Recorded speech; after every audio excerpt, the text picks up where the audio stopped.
Ronaldo. Ligue des champions.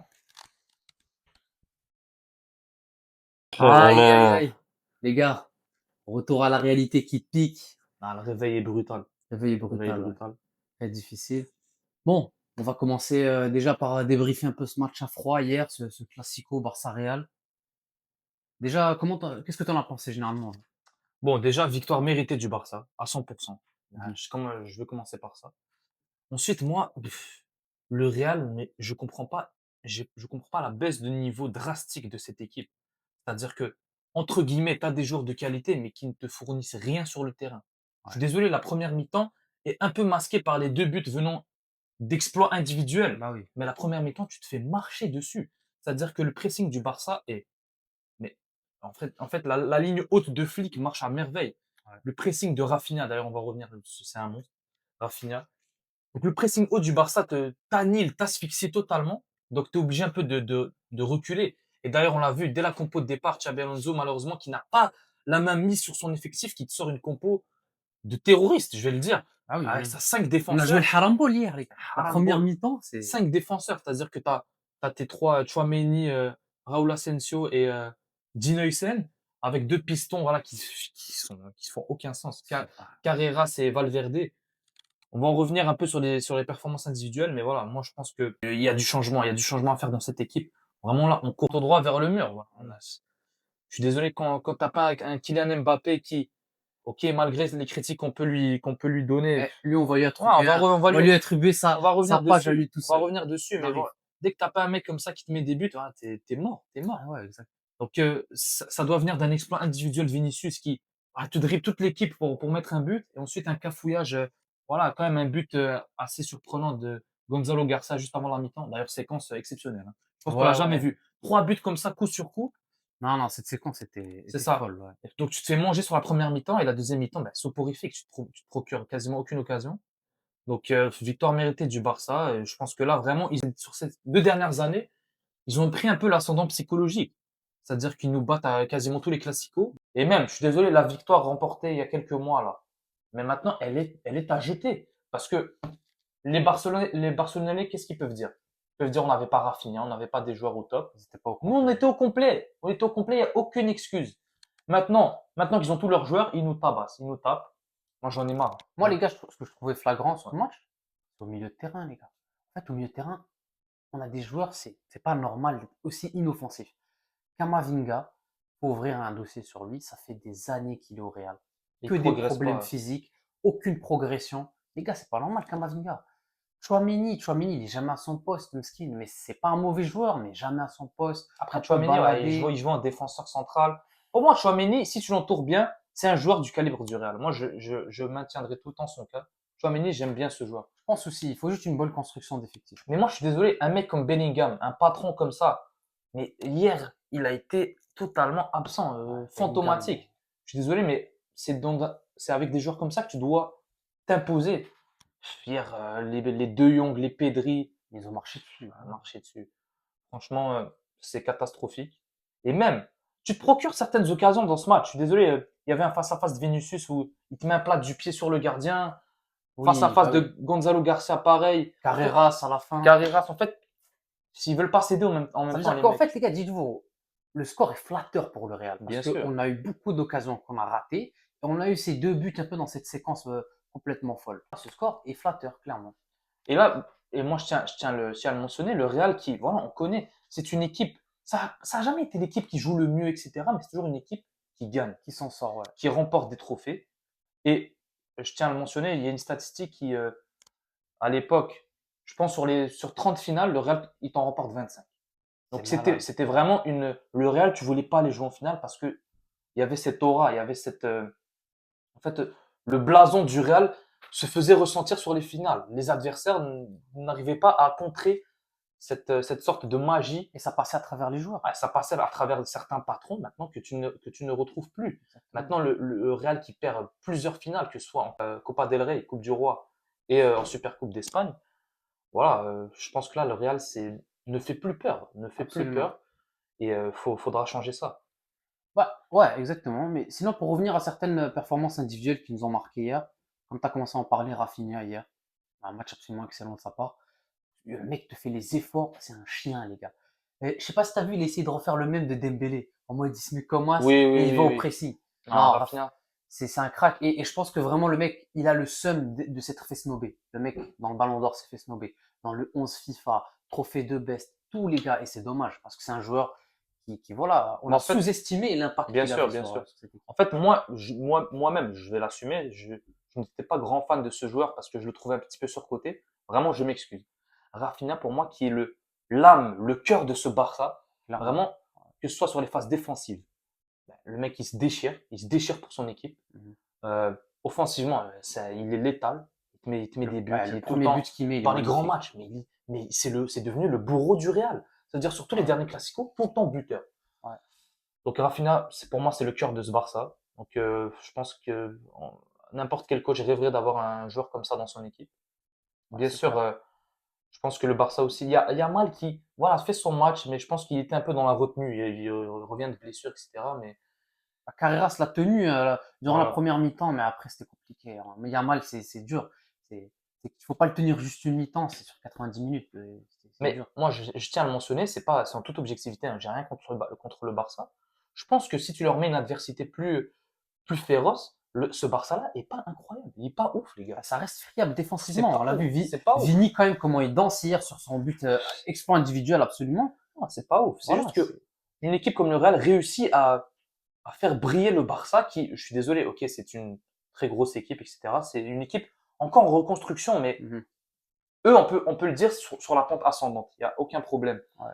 Mais le Barça, je suis désolé, tu leur mets une équipe un peu du top 3 cette saison, c'est-à-dire soit le Bayern, Arsenal ou le PSG, mais ça voit pas le jour. Ah, c'est sûr, non. Pour moi là, on parle de ces trois équipes, c'est les Ouais. meilleures en Europe actuellement. Ouais. Ça voit pas le jour. Et c'est ça. Donc, si je reviens un peu sur quelques individualités côté Real qui m'ont assez plu, moi je dirais Carreras. Carreras, super pioche du Real. Moi, je pense Ouais. que tu tiens ton latéral gauche pour plusieurs années. Voilà, on l'a vu sur plusieurs classicos. Il arrive à tenir Yamal. Il arrive à le maintenir un peu. Ça va. En tout cas, à le diminuer parce que ça reste un Bien joueur sûr. fantastique. Vinicius, super match. Euh, On a eu des bribes du Vinicius Prime un peu. voilà, Est-ce que ça Vinicius va être qui comme ça? procure des occasions. Voilà, il te bouffe Koundé sur tout le match. Super but, encore une fois. Mhm. Et c'est tout ce que je retiens, c'est tout ce que je Courtois retiens. quand même. Ah, bien sûr, non, Courtois, lui, Courtois, je pense évidemment. que c'est l'âme de ce Real, hein. Non, Sans lui, on en mange plus. Il y non, a tous les matchs, les gars. Courtois, tous les matchs, le mec, il doit te faire au moins 3 4 arrêts décisifs pour maintenir un peu son équipe encore en vie. Ouais. Mais Courtois, voilà, c'est un patron du Real. C'est un des seuls qui reste, je dirais avec Carvajal, mais Carvajal, on le voit qu'il se blesse encore assez souvent. Mais Courtois, moi, je crains un peu son départ. C'est-à-dire que quand Courtois va quitter le Real, un peu comme Toni Kroos, j'ai peur On qu'on ne soit puisse, orphelin. voilà, qu'on soit orphelin de Courtois, qu'on ne puisse pas le remplacer parce que c'est un joueur super important. Pour moi, un des meilleurs gardiens de l'histoire. J'ai pas peur de le dire. Et voilà, pour moi, c'est les seuls joueurs qui ont un peu, Qui brille un petit peu même malgré cette défaite. c'est ça. Et sur qui on peut baser une reconstruction dans ce club. C'est exactement. Sinon, voilà, pour continuer, on a vu la nouvelle ce matin, une nouvelle choc qui tombe un peu, qui m'a surpris moi parce que je pensais que le Real avait fait quand même une impression pas si mauvaise, notamment à travers le résultat. Ben, Xabi Alonso a tout de même été viré. Et ça, c'est assez lunaire, je trouve. Bah, en fait, je pense que c'était une entente entre le club et lui. C'est ça, Je ouais, il pense a pas que été viré, mais c'est une démission de sa ok, part, ouais, c'est ça. mais surpris encore une fois et extrêmement déçu parce que Mhm. pour moi, Xabi Alonso, tu tenais ton coach. Tu avais un Ah coach ouais, les gars. qui incarnait un peu cette âme Real Madrid, qui était là au départ pour insuffler une nouvelle philosophie de jeu. On l'a vu avec le Bayern Leverkusen, voilà, une équipe très joueuse. Bah, ce qu'il a fait, c'est exceptionnel C'est ça, dans ce exactement. Real-là. Et pour moi, tu tenais ton coach pour plusieurs années avec une nouvelle ère. Malheureusement, il n'a pas tenu une saison, le mec. Moi, j'ai pitié pour lui. Moi, vraiment, je suis totalement de son côté. Ah Et oui, parce que pour moi, là, cet échec, on va dire, de Xabi Alonso, il met clairement en lumière les défaillances au niveau de l'administration de ce club. Il y a des problèmes au niveau de l'administration qui sont clairs. Les joueurs ont un pouvoir absolument démesuré. On va en parler avec voilà l'affaire qu'on a vue hier, qui je pense c'est elle qui a fait un petit peu tout imploser. Cette affaire où Xabi Alonso ordonne pas ordonne, mais voilà, dit aux joueurs du Real d'aller faire une haie d'honneur au Barça, voilà, montrer quand même un esprit sportif malgré la défaite. Et on a Kylian Mbappé, ce petit rat de Kylian Mbappé, qui vient, qui débarque comme ça et qui dit non. Qui refuse. Exactement, qui refuse. Et vous avez tous les joueurs du Real qui, au lieu de suivre les consignes du coach, suivent ceux de Kylian Mbappé. Bah, je pense que c'est à ce moment-là que Xabi Alonso se dit, bah, je peux rien faire. Je peux rien faire, c'est-à-dire que non seulement je n'ai pas la main mise sur mon effectif, mais en plus je n'ai pas l'appui de mes joueurs. En fait, j'ai rien. Donc je comprends totalement sa décision de démissionner de ce poste. Un poste ingrat parce que Xabi Alonso est une légende du Real Madrid, est un joueur respecté de tous, Ouais. et je suis sûr qu'avec des joueurs encore, si tu avais encore un Luka Modric, ça ne serait pas passé de la même manière. Parce que des gars comme Modric ont joué avec Xabi Alonso. C'est-à-dire qu'ils auraient pu faire le lien entre la nouvelle génération du Real et Xabi Alonso. Malheureusement, on n'a plus de leader comme ça dans ce collectif. C'est Et dommage. aujourd'hui, les gars, il reste que des princesses pour moi. C'est des princesses, c'est des mecs qui se donnent plus pour le club, qui voilà, ils ne voient plus leur intérêt dans le Real. Et ça passe à travers des mecs comme Vinicius, comme Mbappé, qui pensent qu'à sa sale gueule, avec tout le respect. Mbappé, pour moi, voilà, c'est un talent exceptionnel. On va pas remettre en cause ça. Le mec te claque des buts. Mais encore une fois, on va Bah, je suis ouvrir son désolé, dossier depuis son arrivée, combien de classicos on a perdu? énormément. La saison d'avant où on gagne la Ligue des Champions, c'est 4 sur 4, les gars. 4 Ouais. sur 4, 4 classicos qu'on gagne. Mais tu as l'impression qu'il y a mal, il own Mbappé. Ah oui, Je clairement. comprends pas. Je comprends pas pourquoi ce changement drastique, voilà, d'atmosphère. En fait, c'est une atmosphère toxique. J'ai l'impression qu'on est devenu ce que le PSG était avant. Ouais. Maintenant, Et là, les gars, vous allez me dire, on tient Mbappé, truc. Mais les gars, je suis désolé. Les faits sont là. Malheureusement, on peut rien dire. Il arrive dans cette équipe du Rennes, il déséquilibre tout. Le collectif était intact. En fait, tout était bien ficelé. On avait un Bellingham, un Vini qui arrivaient à cohabiter ensemble. Et déjà là, on était, je pense, à la limite de la saturation en termes de superstar, en termes d'ego. Tu rajoutes un Mbappé qui fait probablement l'ego de 3 ou 4 fois plus ses joueurs. C'est fini. Pour moi, tu as débordé le truc et t'as quasi aucun coach qui peut te tenir un vestiaire comme ça. C'est impossible. non, mais c'est clair, c'est clair. Après, Mbappé, bon, sur le plan sportif, il est irréprochable parce qu'il te met énormément de buts, etc. Mais comme Mais à tu l'as quoi dit, bon s'il n'y a pas de à quoi titre? bon? Parce qu'il déséquilibre tout ton effectif. Tu perds. Bah, depuis qu'Mbappé a rejoint le Real, on est devenu une équipe de losers. C'est-à-dire qu'on perd énormément de finales. Ouais. On ne gagne pas la Ligue 1, on ne gagne aucun trophée majeur. En Ligue des Champions, bah, tu te fais sortir. Et là, même si tu es encore dans le top 8, bah, tu tombes sur une grosse équipe, tu te fais tabasser.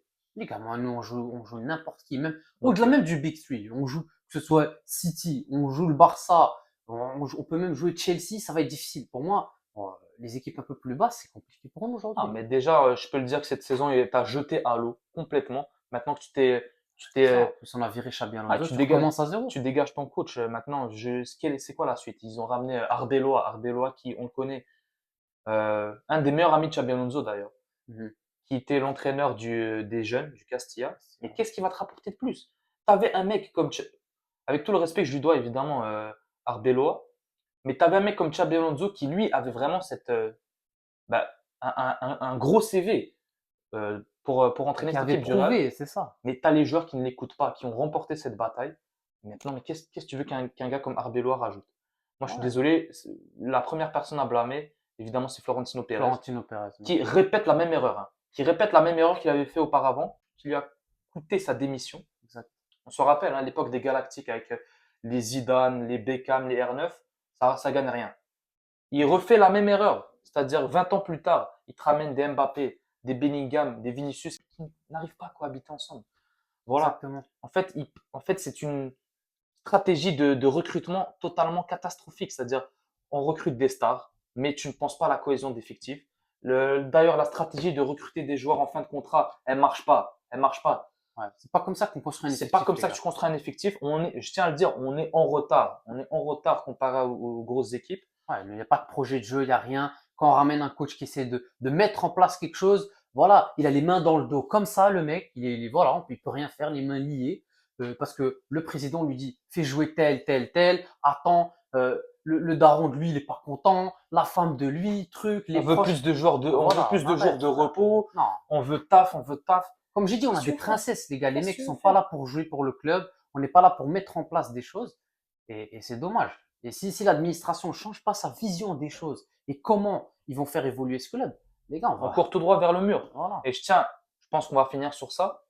Moi, je compare évidemment parce qu'on est de la génération un peu bah, du Real des beaux jours du Real, c'est-à-dire de la décima Ouais, jusqu'en l'année 2010, 2024. ouais, Voilà, cette cette décennie. décennie en fait de 2014 à 2024, le Real, voilà, vainqueur de plusieurs Ligues des Champions, Ouais. on n'avait que des patrons. C'est-à-dire que tu avais des Cristiano, des Marcelo, Gareth Bale, Benzema, Luka Modric, Toni Kroos. En fait, chaque joueur individuellement, c'était des capitaines de sélection. Donc, tu n'avais que des patrons, que des Mhm. leaders, les Sergio Ramos, à chaque poste. Maintenant, tu n'en as pas. Je suis désolé, le départ de Toni Kroos a fait énormément de mal au Real Madrid. Ouais. Benzema, évidemment, qui manque encore à cet Et effectif. je rappelle, Xabi Alonso, il avait demandé des renforts à l'été. Il avait dit un milieu de terrain créatif parce qu'il avait vu que Toni Kroos, il y avait une importance, etc. Non, Florentino, il voulait pas lui donner les joueurs qu'il souhaitait et ils ont préféré se pencher sur des joueurs qui c'était peut-être pas la priorité. Pour moi, un Mastantuono, j'ai l'impression qu'on le prend juste pour le priver, Au PSG. exactement, pour que le PSG ne le prenne pas. C'est un joueur, ok, qui a du potentiel, mais Voilà. c'est trop tôt. On le voit, c'est Non, mais brouillon. tu peux le prendre dans le cadre d'un projet de jeu, mais on le prend vraiment juste pour l'enlever au PSG. Il n'y a absolument aucun but, lui, là. Et tu recrutes des joueurs qui ont coûté cher, tu ne les fais pas jouer. Je suis désolé, un Hendrick, tu le recrutes 40 millions. Le mec, le pauvre, il a joué, je ne sais pas combien de matchs en 2 ans. Combien de minutes. On va C'est voir, peu. il va se régaler à l'OM, il va revenir au Real, il va pas jouer. C'est C'est ça, dommage. c'est ça le problème de ce Real. Je pense que on a un peu mangé notre pain blanc durant plusieurs années. Maintenant, Ouais. je pense qu'on va partir sur une longue période de Une reconstruction. disette un peu, Un hein, peu une de disette, trophées, mais. évidemment. Moi, je tiens à le dire, on était bien. On était bien quand le Barça, c'était des tocards. Ils étaient en Europa League. Ils avaient leur Mingueza, leur Braithwaite. On était bien. Ouais, bah, ils ont ramené un bâtisseur, ils lui ont laissé le temps. Et en plus de ça, il y a les joueurs. Hansi Flick, 8 finales, 8 victoires. Non, C'est-à-dire que c'est un coach qui gagne. Je suis désolé, il a une finale d'égaler le record de Zizou, si je ne me trompe pas. Ouais, Zidane avec le Real qui 9 victoires en 9 finales. ouais. Donc tu ramènes un coach voilà, qui a la culture de la gagne. Bref, pour pas que la vidéo s'éternise, les gars, ouais, on a fait un petit résumé de l'actu du Real, de ce qui se passe, parce que voilà, on était beaucoup sur la CAN ces derniers temps. Mais ça va revenir, là, le football européen va revenir de plus en plus. Et c'est ça, mais on vous fera une nouvelle vidéo peut-être pour un peu plus détailler sur vraiment nos transferts, notre chantier, comment on voit ce Real, comment il pourrait se reconstruire à l'avenir. Ah, bon, ouais, exactement. Je pense que c'était pour nous. On a bien fait le tour. Et dites-nous ce que vous en pensez évidemment de cette situation du Real Madrid. Voilà. Donc c'était tout pour nous. Et Vas-y ciao les les gars. gars, ciao.